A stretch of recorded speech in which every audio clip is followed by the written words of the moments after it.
Yes, people, go back to West Ham unofficial. I hope you are all well. We're back for another week with the Premier League around our show. Shaun joins me. Shaun, how are you? I'm not too bad, mate. Not too bad. Good stuff, good stuff. Let's see who we've got in the chat. Get your comments and thoughts in. Of course, we'll be talking about that game towards the end of the show, as we were the last game of the weekend this weekend, because I know Friday or Monday night football. So yeah, we'll be talking about that a little bit later on.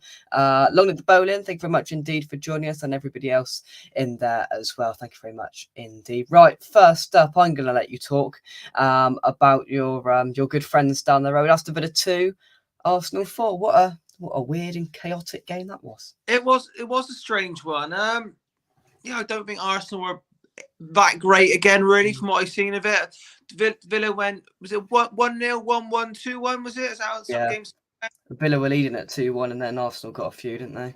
Yeah, I don't think Arsenal didn't blow me away. I think they look quite sloppy at the back. I think they are missing Thomas Partey in midfield. Yeah.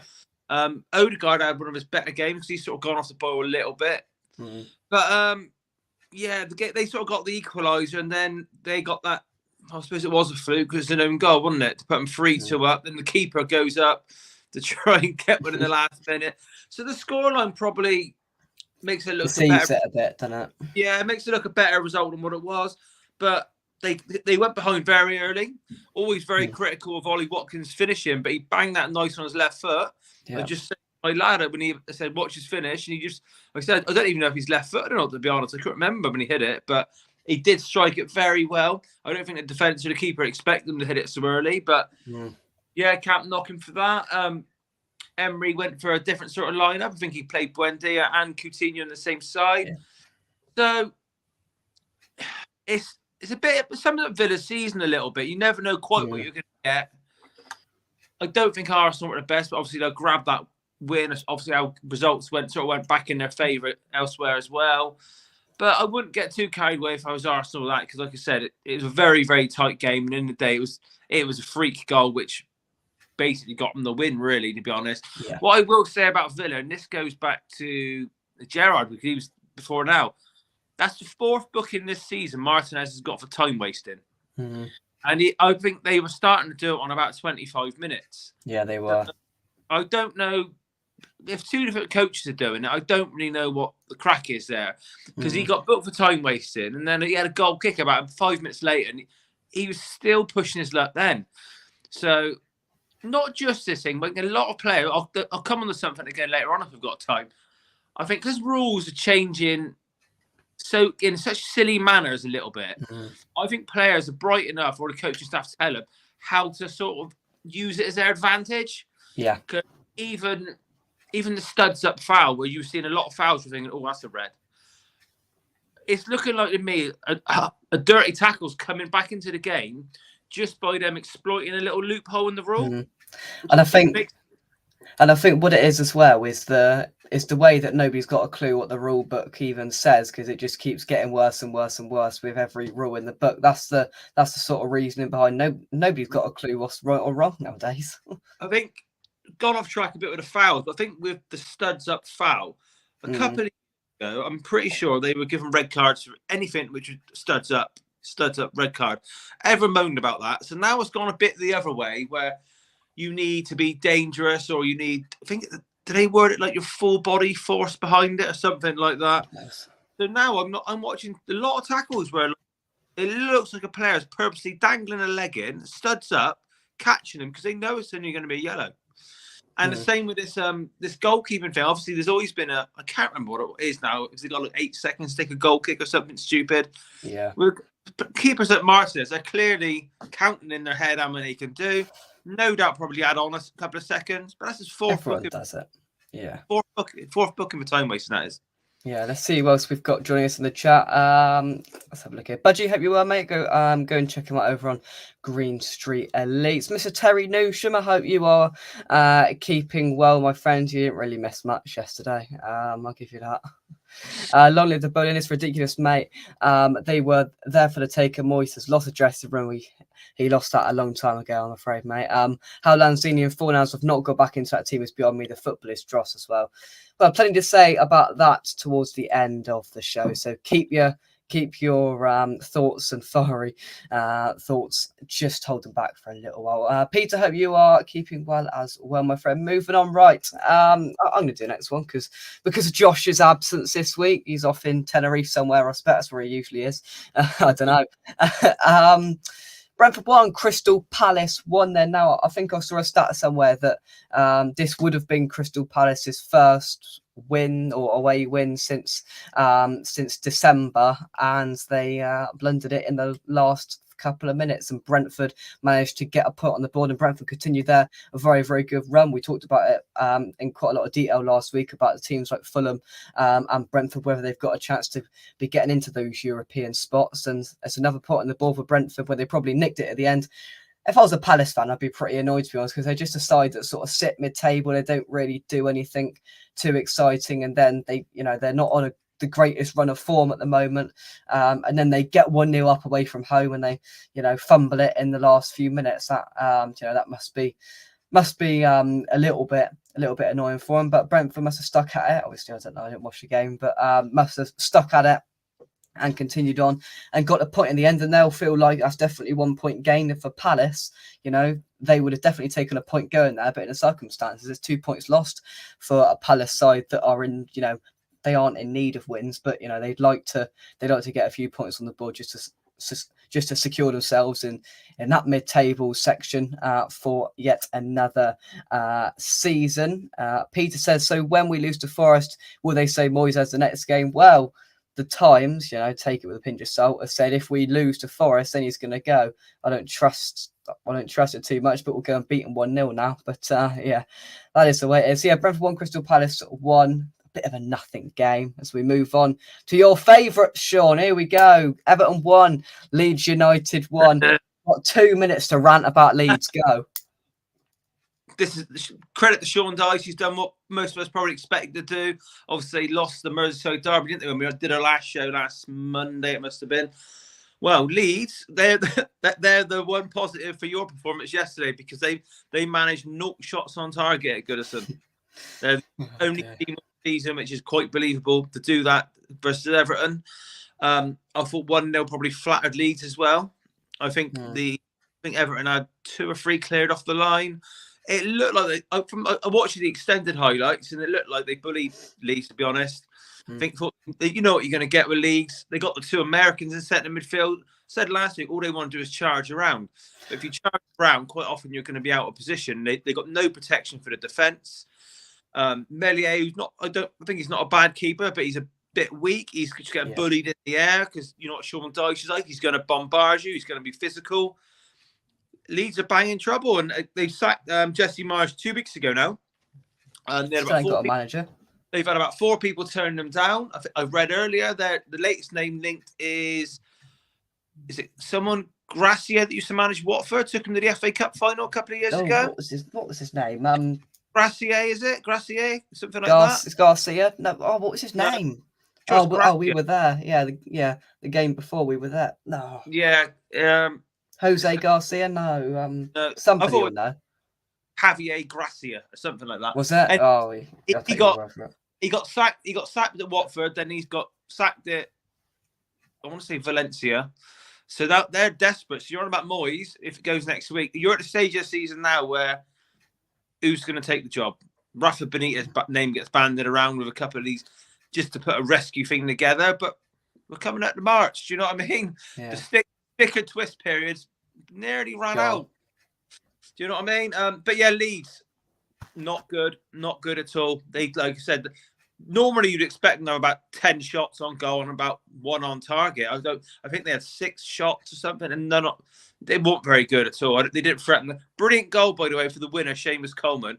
I know there's a bit of debate whether he meant it, but I think if anyone has played the game, I think he's definitely meant it. Just how he hits the ball on the laces.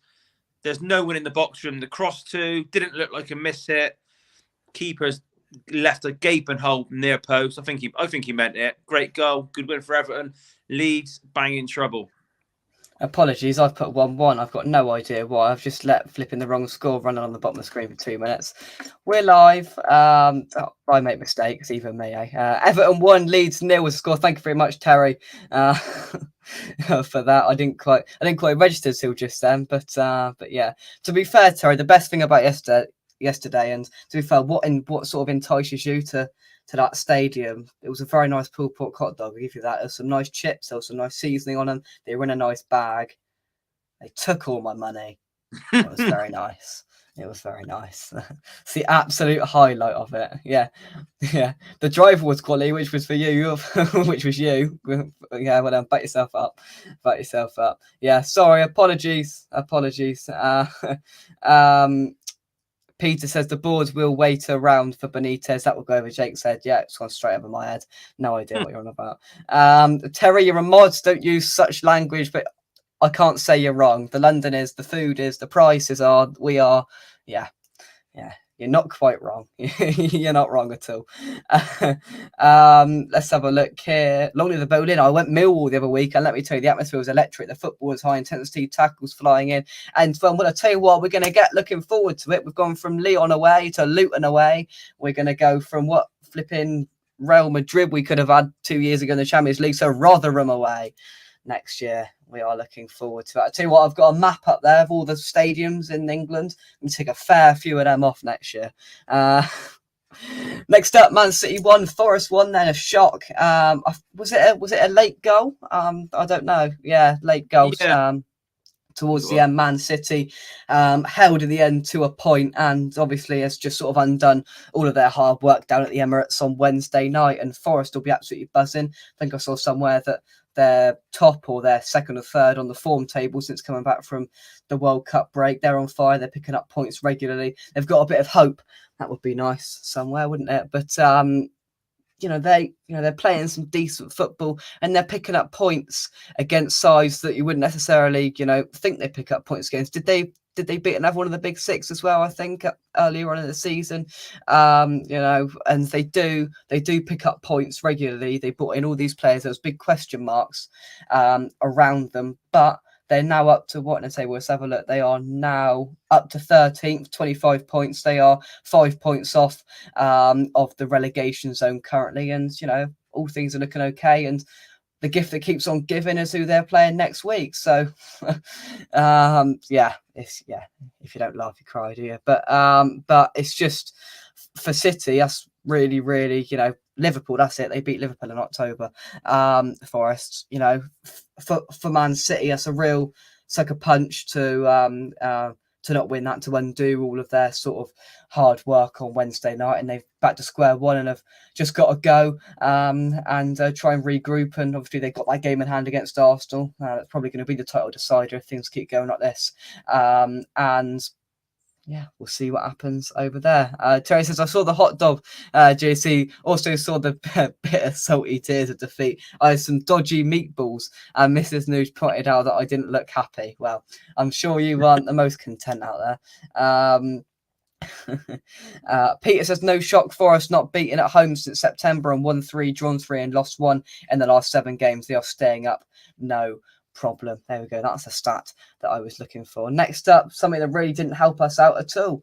Wolves 0, Bournemouth 1. I'll tell you what, we should take the smaller allocation at Bournemouth, because you get that little corner, not the whole way along. But anyway, that's a good away win for Bournemouth, Shaun.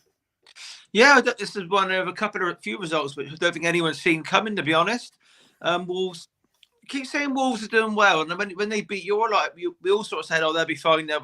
But you just can't predict the results down there, and that's what's got to give you a lot of bit of hope as well, because results are coming in, you don't see it coming. You didn't see the Southampton result coming, didn't see this coming.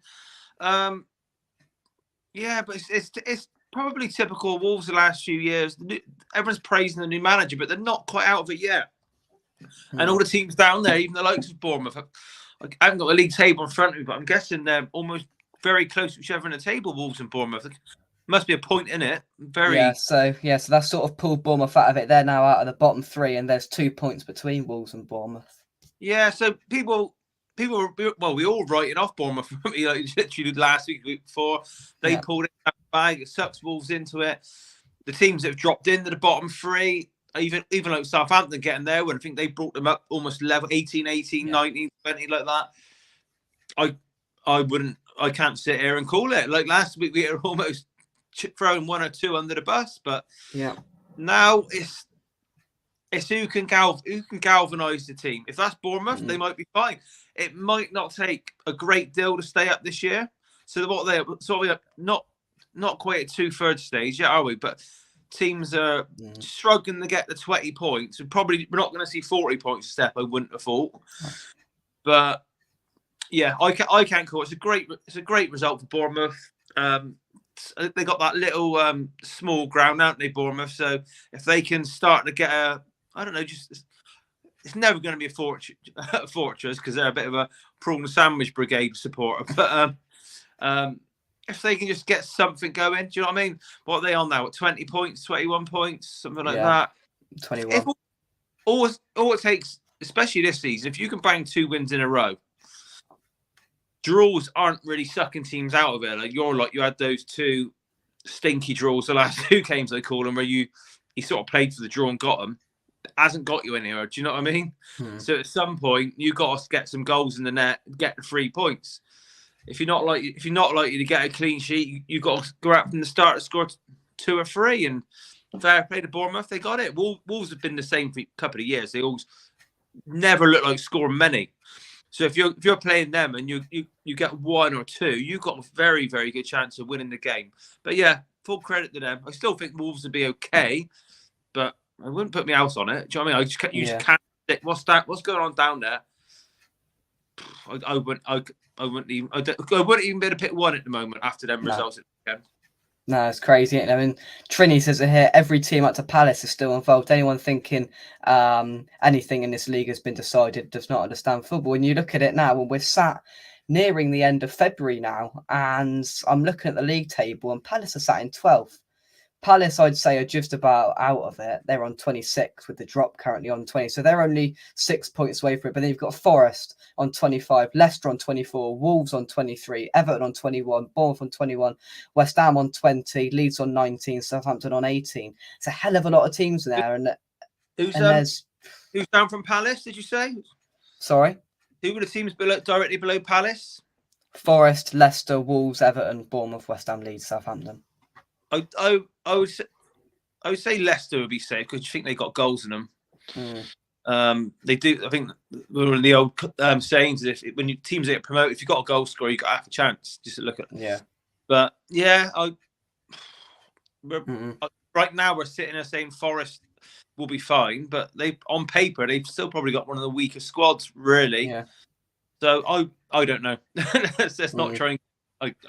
I could have a guess right now, but I bet it'd be wrong come May. Yeah. Oh yeah. It's just absolutely impossible to predict what's going to happen. Let's take some more of your comments. I'm going to scroll up a little bit and go here. Wouldn't it be ironic that Lingard would score the winner to rubber stamp Moyes the sacking? What somebody said earlier, wouldn't it be ironic if he missed a penalty in the last minute to keep Moyes' job? That would be even worse, wouldn't it?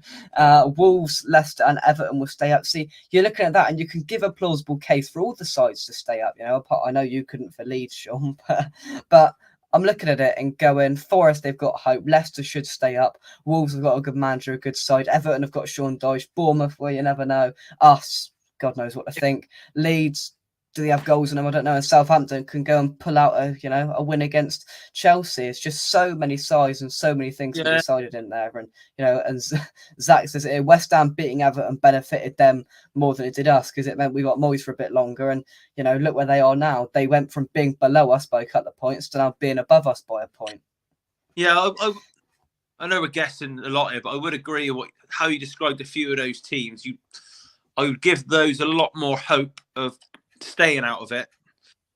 If I was going to have a wild punt now, I would probably say it's between Bournemouth, Southampton, Leeds, West Ham. Go on, say it. Yeah. I'm trying to think of one other. I'm just thinking, and the reason West Ham because it's No, getting we're stink. banging it. We're banging it. It's just looking. He's changed. I know we'll get on them. He's changed the tactics the last few games, basically to stink the games out and try and get what he can. We'll get on to our game a minute later, but I think he sort of tried to do that again yesterday. And when the team come out and upped it again in the second half, there was no plan B. And that, for West Ham, that's what concerns me the most. When his new plan doesn't work, which has sort of worked the last, you haven't been pretty, but it's worked. You've got 2 good away points. It was 2 away points. But when one away, one home, that plan didn't really work yesterday, when a team only upped it by 1 gear, Tottenham weren't great, were they? Not brilliant. No. You had nothing, and I thought 1 or 2 of yours even looked quite leggy. Yeah, I agree. Yeah, and I think we'll get onto it a little bit later on. Let's fire through the rest of these comments.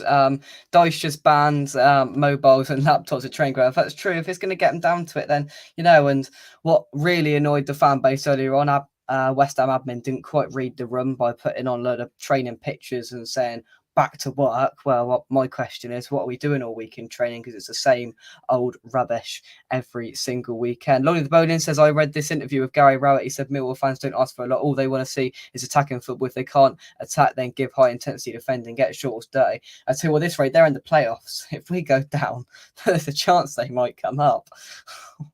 Could you imagine that? Mandy says, when your manager sets up with 8 defensive players, 2 wingers and 2 strikers on the bench, you can see, you cannot see a win. Exactly. You kind of stood there. I'll tell you what, we'll get onto it later. I'm just going to stir all the comments because otherwise we will be here all night. I'm going to scroll down on these. Our last match is Leicester away.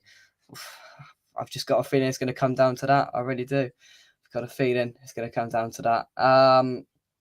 So let's move on. What we got next? Well, that game up at Stamford Bridge, then Chelsea 0, Southampton 1. So they sacked Nathan Jones. He's gone back to playing non-league football somewhere, I saw.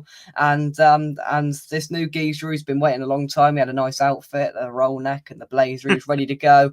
And they went on there and they got all 3 points. And it's not great for us, but you've got to say fair play to them. And it just makes that point at Chelsea at home look that little bit less, desirable. And when we look back at these 3 games now, we could say Newcastle were there for the taking, Chelsea were there for the taking, and you lot were there for the taking in the first half, I thought. It just makes those 2 points not look as good as perhaps they could do. And fair play to Southampton, they went there. As soon as I saw James Ward-Prowse, I knew free kick, and then I confirmed that a little bit later on when I saw it was a free kick, a good one. And Chelsea didn't have any response, and whether they stick with Potter or they get a little bit whether they get a little bit impatient at the ballroom and sack another one, I don't know. But it's not looking good for Chelsea whatsoever. And Southampton, it just gives them that bit of hope. New manager bounced, even though he's not the new manager, just an interim guy. But it just gives them a bit of hope and a bit of morale around the dressing room and the fan base. And fair play to them. Gone out there and they've beat them. Not good for us, but you've got to say kudos to them because they obviously executed their plan well, and Chelsea didn't have a response. And Chelsea is not looking good whatsoever. Right, I'm gonna let you talk about your second favourite team in the league, Shaun. Brighton 0, Fulham 1. They managed to nick it late on, I think, and they got all 3 points there. Is that right? I think so. Did they win one? Did they win one now? I was expecting you to say a draw then. I might be wrong. Hang on, let me have a look. What's going on here? Let me have a look. What were we on the 18th? No, it was Brighton 0, Fulham 1. Was it? Yeah. I think I was just thinking if there was ever going to be a draw, that was a banker. Like I said, I do like Fulham. I do like the style of play. I know they're sort of pretend. I call them pretend rivals of Brentford. I didn't even know they're rivals until about a year ago. But I prefer out of the 3 teams we mentioned last week: Fulham, Brighton, and if I forgot Brentford. Did I say that? Fulham, Brentford, Brighton. I do probably like Fulham the most out of all of them. I just like their aggressive style. They're a well-balanced side. That's a brilliant win away at Brighton. Not many teams go down win there in the last couple of seasons. I know I said last week there's a chance for one of these teams maybe to sneak in. I just think why they might not is because they all seem to go on this little run, then have a little stutter. Almost like whether it's that lack of quality just kicks in against some certain teams, or maybe a lack of belief. Do you know what I mean? Like, I think Brighton have actually got a couple of games in hand over us, so they could potentially come back up the table again. But Fulham, like, I didn't expect them to be in trouble at all this season, but they probably surpassed even what I was thinking. I can't fault them at all, to be honest with you. Done really well. Yeah, and they've gone to an incredibly difficult place in Brighton, which no doubt will go. And we are a proper bogey team. Brighton, I don't think we've beat them in the Premier League at all in about 10 years. So we go there at the start of March after that cup game, and it's a really, really difficult place to go. Shaun's going to get the flair from the Tottenham Hotspur Stadium. But yeah, fair play to Fulham. They're playing some really, really good football, and they've managed to beat Brighton, which is a very hard thing to do. So I say kudos to them as well. Fulham win without their striker Diop having the last laugh with Moyes. He absolutely is, and he's doing really well there. And I say fair play to him. He got out of it, and yeah, fair play to him. And Fulham, not a bad word to say about him. Next up then. Well, this was a weird game as well. When Newcastle 0, Liverpool 2, I watched the majority of this, and it was a weird old game, and it was probably an absolute nightmare for Newcastle. Obviously, if you put the goals to the side, they've lost their keeper. They can't play Dubravka because he's cup tied on next Sunday, and I think another one of theirs is injured as well. So God knows who they're going to put in goal. That's something Eddie Howe's got to worry about. They love Bruno Guimaraes back for that final, but I'll say fair play to Newcastle, and that's definitely something that Liverpool needed, because I thought second half they came up, they didn't sort of roll over like we would if we got a man sent off. They kept going, and they had a couple of good chances in there, and they did create some opportunities. Didn't the ball didn't quite fall, but at times you thought they're going to score and get back into it. And Liverpool, they were clinical in that final third where they needed to be. They got on top of Newcastle early on. They silenced that crowd. They knew they were going to be, very, very loud and very good, of course, ahead of their final on Sunday. So Liverpool, you'd say it's a perfect away performance, especially after recent weeks and recent performances down at Anfield. So yeah, for Liverpool, perfect. For Newcastle, very much far from perfect with the situation that they have there. So Karius in goal for Newcastle at Wembley. So that's a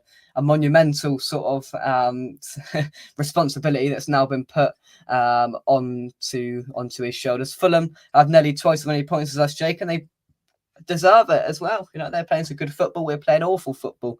They're there for a reason, and we are where we are for a reason. Terry says maybe points from Bournemouth, Leeds, and Leicester, but even with that, I'm clutching at straws. Liverpool missed 2 sitters as well. They went, and to be fair, Newcastle, they could have easily took a striker off and sort of went on the defensive a bit to not get hammered, but I think they took off a young lad midfielder, and they sort of went for it, and it was a quite a good game, actually. I quite enjoyed it. Let's move into Super Sunday then. And let's start off up at Old Trafford. Rashford just keeps on going, another 2 goals in a 3-0 victory.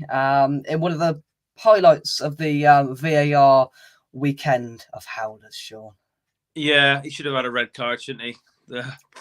Yeah. How they want a red card, I don't know. This VAR has gone. It's just gone weird.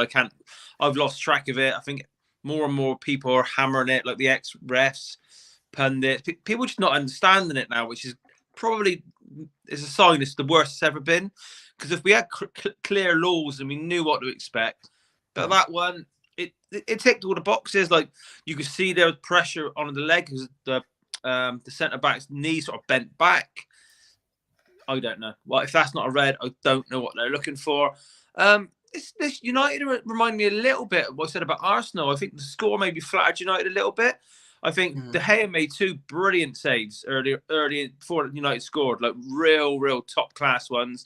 Harvey Barnes getting a lot of joy down one of the wings. But yeah, you like Rashford when he gets the chances. He's got that knack of finishing it hard and low. I think most of his shots go hard and low. He's finding the corner of it. He knows where the goal is at the moment. He's got that confidence. He's going to hit it. I think his second one went straight through the keeper a little bit. But yeah, I think the scoreline probably flattered United a little bit. I don't think Leicester was probably as bad as what the scoreline looked. Like I said, De Gea was keeping them in at the first 20 minutes. And that's what I said a minute ago about I think Leicester have no problem at all because they go for it going forward. I mean, they will risk bodies to go forward. They will. They beat us 4-1 last week. We gifted them really, but also they're not bad at the back. Like, I mean, they're just a balanced side. And I think I'll be very shocked if they're in danger of going down in the last couple of weeks of the season. But yeah, United can't fault them. Can't fault Ten Hag. I still don't think they're maybe as good as what a lot of United fans are getting excited about.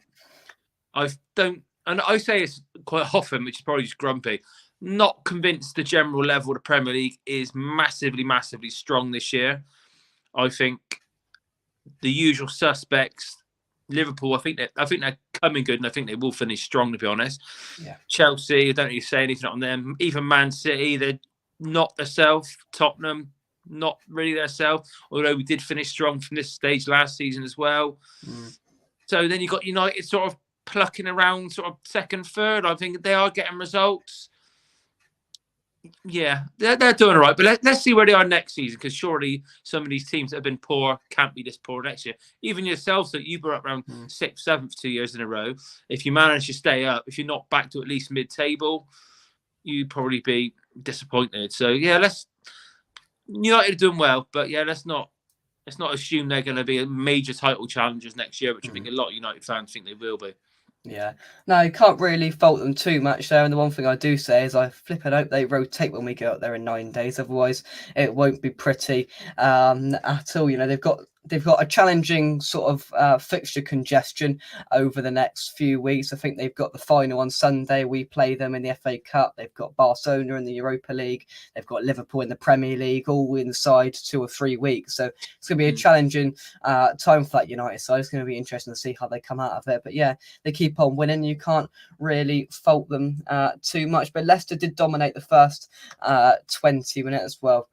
We were just sort of checking the score, sort of sporadically in the concourse, and we just presumed, and it was a routine performance. But sounds like, Leicester should have been 3-0 up before Man United scored. So it seems like that wasn't the whole story. Man United, they do have quite a strong squad, and it is going to be tested over the next few weeks. Horrendous challenge it was. You just can't get my head around it. Scoreline didn't really reflect. Leicester had a lot of good chances early on. Kieran, hope you're keeping well, mate. Hope everything is well your end. Terry says some parts of the press rugby salvage have linked Rodgers with us. I'm telling you now, if Rodgers comes to us, I am done. Well, a new voice. That's all I'm going to say. It would be a new voice. Right, come on then. Let's face the music. Spurs 2, West Ham United 0. I'll go first and just say the whole sort of feeling from the fans walking out there, and that away end was pretty much empty inside 82 minutes. Everybody could tell what had happened, and there just wasn't any hope. And at 1-0, we had a couple of corners, and that was about it. And there was a little bit of, but as soon as it went 2-0, I was always done. Might as well go home. It's just becoming really, really predictable. And we looked at that lineup, and I looked at it and went, brilliant. Downs is there. Souček's there as well. Brilliant. We've gone for a midfield 3. And the thing that completely baffles me about the situation is that we're sitting so deep, because Moyes quite clearly wants to point at these big sides. He's singled out these 3 games, went, right, I'm going to get 3 points, a point in each of them. And we're sitting so deep defensively. The midfield ain't got a clue where it's going, how it's going, when it's going. We're playing 3 in midfield, which we haven't done for quite a while. The midfield 2 worked. I know that was with Paqueta, which is a completely different player, but that worked over the last couple of games. It's unfortunate that he had that injury, but that's football, I'm afraid. And he then chucks both of them in there alongside Rice, and there wasn't really any purpose of them both. And they were both doing a bit of everything, and there was still gaping holes through the midfield, through the defence. We're playing 5 at the back and 3 defensive midfielders, and there's still so many gaps to penetrate balls through. The through balls Spurs were playing through, especially in that second half, it's so easy. Chelsea were doing it last week, just pinging the balls through. There's so many gaps there. It's just, we're going, I tell you what, play the balls through all you like, just ship them through, and we'll try and work with them. First off, I thought it was a really, really bad 45 minutes of football for both sides. I thought we had, there was barely any chances in the game. The best chances I thought came to us in the first minute, where Bowen had that shot that just went wide, and Souček tried to get on the end of another one as well. That's how bad the first half was, I thought, and neither side could make any sort of progress with it. And then second half, Spurs turned up the gear and scored 2 goals. And I mean, Shaun, I think it'll be one of the easiest games you'd have all year, because we were just pathetic. Yeah, I got a few different angles to go into this. Yeah, the first half, it wasn't a poor half. The first half, I'll give you that. But the first 10 minutes, you had that chance where Bowen picked the ball up on about 25 yards out and put it wide. Then about 5 minutes later, that Souček chance, he was offside, by the way. Yeah. But again, Bowen was in that hole in the same place, picking up with acres of space. That I watched the extended highlights earlier, and that was on 16th minute. After the 16th minute, I think you just went further and further back, almost like that initial quarter of an hour of belief where you have 2 half chances, or Bowen was in acres of space, so that was an area he could have exploited.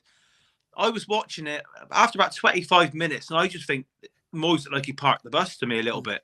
But again, when I watched highlights earlier, they analysed how well West Ham were. The processes you had were you were hassling, closing down, because you're more or less having like a back 8 in for about 25 minutes of the first half, where we got smothered out. We couldn't break you down. I think we put in a lot of sort of what I call lazy crosses, where the ball would get floated in the box. I'm not a fan of them sort of hopeful balls in. We weren't great. We didn't do a great deal. I'll cover it now. I think it was a stonewall penalty. How that wasn't given is it was more of a stonewall than the one last week with Souček, put it that way. They try and explain. I think Michael Oliver was the ref, wasn't they? They showed him at half time, sort of talking to the Tottenham players. He sort of tried to explain that bit where you're leaning down, sort of fall in. And Richardson was looking at him like, "Are you serious?" It's almost like he probably couldn't understand what he was saying. If anyone who watches football, any player watches that and that's not a penalty, then I don't know what they're looking for. Not that it matters because it's gone, but that it couldn't have been clearer. But second half, yeah, I thought you looked like your partner. But second half, I was watching it because I've seen a lot of these games before for Tottenham. We have a lot of the ball, can't break a team down, and then we succumb to a sucker punch late on. But second half, we come out up there gear. I wouldn't give Tottenham much more than a 6.5 out of 10. No, I thought you were pretty poor, to be honest. You didn't have to do much. I thought second half we were a lot better. But yeah, I probably had 2 or 3 other half decent chances. But I was shocked how pathetic West Ham looked, especially the second half. Like, I know we joke who's cup final is and all this. It's probably the biggest Tottenham West Ham game you've had maybe in your lifetime, in your supporting West Ham. That was a huge game for West Ham, massive. Yeah. And like the goal come, and I know you've had comebacks at the Tottenham Stadium before, so in the back of my mind was thinking, oh, if they get another one, you know what I mean, then it'd lift your spirits. But at some stage we had the ball and we were almost walking about, and I was thinking, you just look at a team with no plan B. The first one went in. I think we had a couple like Kulusevski. You kept them quiet first half. He come alive second half. I'll be honest, when I seen the team sheet come out, I was like, that's a weird lineup, because we started we started Ben Davies at left wing back, who hasn't played there all season, and he gets the assist for the goal, bursts in everything in the box. Emerson Royale, who's playing really well. Like, we didn't even play anywhere near our attacking side. But if you look at the 2 goals as well, I know Moyes has tinkered with the back 4 and the back 3. If you look at the 2 goals, I only really watched the goals, to be honest. I didn't really pay attention to the other chances we created with the defence. It looked like a back 3 that aren't used to playing as a back 3. If you look at the first goal, Højbjerg puts that brilliant ball through, but look at Ogbono's positioning. It was appalling.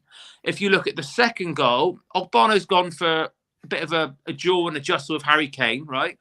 The 2 defenders either side of him are meant to go closer when the central one's gone to shut that gap. But he lost the battle with Kane. So then there's this massive hole through the middle. Oh, I could go on for it's just we play that back 3 or back 5, whatever you want to call it, and it does it does sort of benefit, I think, the wing backs, Soufal and Emerson. They were relatively shut down yesterday, I thought, but in recent weeks they've been some of our brightest sparks. But the trouble is we've got so many injuries there, and we've been forced to sort of play this back three, and I thought it was massively exposed yesterday as well, because we can't really play a back four because Ogbonna's not really good enough in Moyes' mind. I don't think, if we had Zuma there, I think we would have played a back four. But Zuma's not there. I think Agurd's quality, and he got us out of a good few holes yesterday, I thought. He also lost 4 times as well, Agurd. He did, but he won a lot of crucial headers as well that got us out of the hole. But I know you ain't got many options there, but I think we said when it was the January transfer window, you probably didn't need a centre half because he's stuck on a back three. Yesterday, I can't remember the last few games if you were carved open at the back, but just a positional sense. That was awful. Good. I know Declan Rice has had illness or not trained a lot for a few weeks. I don't know whether that's true or whether his mentality's going, but I didn't even think he was in the top 3 centre midfielders on that field yesterday. I thought he was I don't think he was great at all. There could be many factors in with it. I think he's had a baby. I think he's probably got his eyes on the summer as well. And to be fair, who would blame him? The absolute dross that we're playing at the moment. But let's take some of these comments. I just did star a few of them from earlier on, so we're just going to fire through some of them. Graham says Moyes, and more importantly, the board is systematically killing our club. I can see nothing but crap in our future. And the board have got to take some of the flack for not sacking Moyes a little bit earlier, because there's no point sacking him now, because Leeds have had exactly the same problem. They can't get anyone for love nor money. Dave says, felt for you, Jake, and other West Ham fans watching that garbage yesterday. What have they been doing in training? That's exactly what I said. That's exactly what I've been saying. What are we doing in training all week to not, we can all stand there week in, week out and pick out the problems. What are they doing all week? Training, it absolutely baffles me. Eric says, you're right, Jake. Newcastle were there for the taking. We should have tried to win. I didn't expect to get any points from our last 3 games. We lost 1 and got 2 points from the other 2. Our last 4 fixtures are Man United home, Brentford away, Leeds at home, Leicester away, Leeds at home, Leicester away. 2 games we need to win if we're still down there, which I think we will be.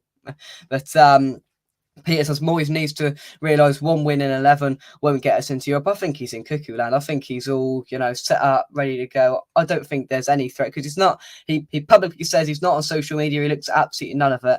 I don't think he quite realises the pressure that's on him at the moment, and he probably didn't realise it yesterday, because there was absolutely nobody in that away end by the time he got over there to thank us for travelling up there. But hey, Jake, I just seen. Got a few final things to say on this game. Just seen. I think it might be someone new watch your channel. Zach, is he quite new on there? Yeah, Zach's. Yeah, what that Kara handball one? Yeah, Kane wasn't offside, because how it works is he was offside for the initial ball forward where Richarlison controlled it. As soon as Richarlison controls it, that class a different phase of play then. So it's him laying trying to lay it off the Kane, because Kane wasn't offside when he was trying to lay it. So the offside wasn't relevant. The ref decided it wasn't handball.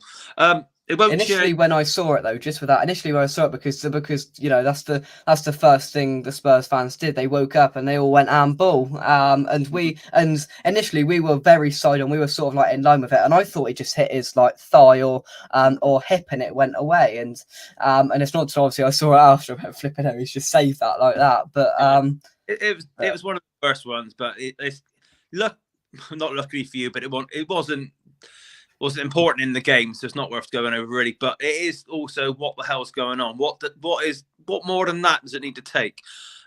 Did also hear in the last 3 games you've only had 4 shots on target combined, something like that. That's I think how he's approached the last 3 games. Like I said, you had an attack in 10 minutes yesterday. I thought. Other than that, it was a lot of crosses and a few corners, and that's not good enough. How the last 3 games have gone, like you said, Chelsea, obviously that they lost at the weekend, Southampton. I don't think you're going to get out of it being negative, because you need goals at the other end, and it's just not happening. Like I obviously wasn't at the game, and I'm not like idiotic Tottenham fans. They reckon you're the worst team that's been there all season, And they were. To be fair, it would have been. It was an easy game for them because I thought Tottenham were awful in the first half. There was just nothing there whatsoever, and Kane started to get a little bit woohoo about it. He started getting around the ref a bit, like he always does. And then Richarlison and Kulusevski weren't getting any joy down the flanks, and that can happen if a team's coming to shut the game down, we didn't look great because I thought you smothered us quite well. If you smothered us, but you did make it difficult, but making it difficult might not get you to keep you up. So you got to find the balance there. I don't really know what it is because like I said, I think this plan A he's gone for it. He said he looked at these 3 games and thought we'll get all 3 draws then and probably then go and hopefully beat Forest. Well, it hasn't quite worked.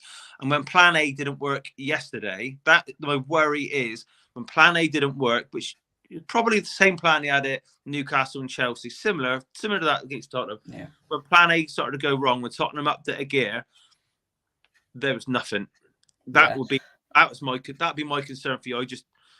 The players, whether it was the players that thought we're done, or whether, do you know what I mean? I just don't. I do have the smallest, probably about 2% sympathy for Moyes when, he obviously, coming into these games, he had this game plan and we don't like it, but we just got to get on with it because the board are quite obviously not going to sack him. And, Paqueta played really well alongside Rice in those 2 games. I thought the midfield dynamic was a little bit better.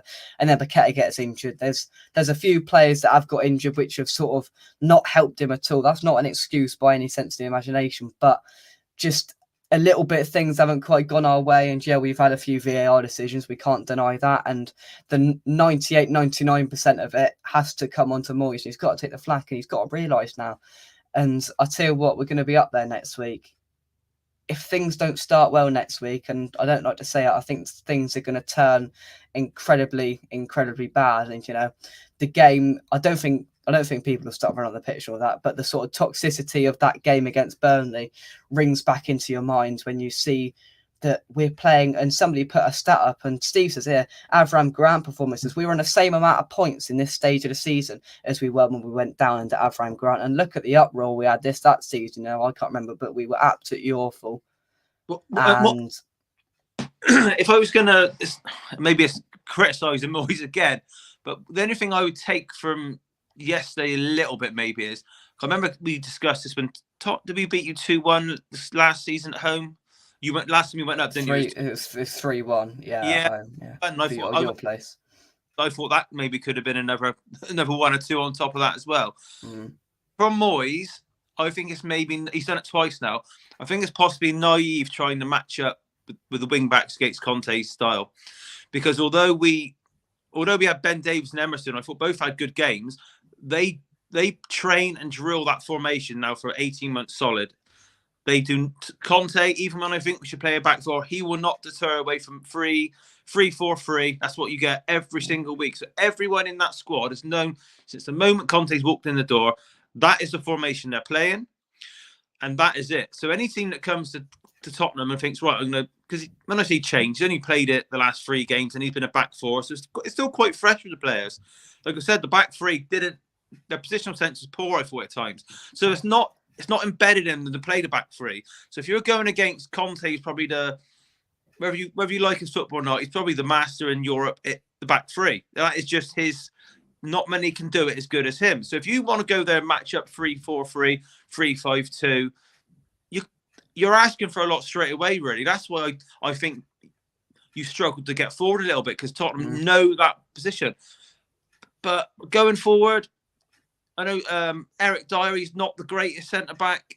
I don't think if his form's poor. I thought it was almost like he was on holiday yesterday. But the frustration was, you could hear from all the West Ham fans. We were sitting so deep, just like get out and press them, because everybody was saying, pre-match, you can hear it in the concourse.